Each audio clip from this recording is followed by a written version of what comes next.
কিমান কথা বাছি ৰাখি থৈছোঁ তোমাক ক'ম বুলি, কিন্তু তোমাৰ ওচৰত তাৰ বাৰু মূল্য আছেনে?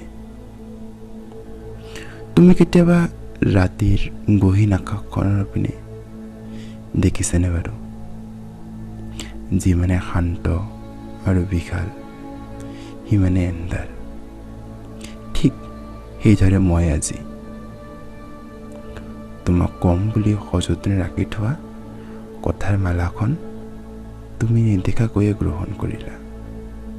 বাৰু, এবাৰ যদি সেই মালাখনৰ ফুলবোৰৰ গোন্ধ ল'বলৈ চেষ্টা কৰিলা হয়, হয়তো মই তাতে আকলিত হ'লো হয়।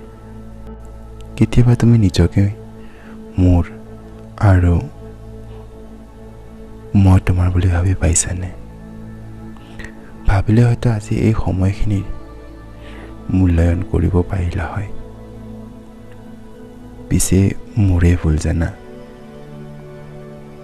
তোমাক মোৰ কৰি আৰু মই তোমাৰ হওঁতে আজি মই অশূন্য।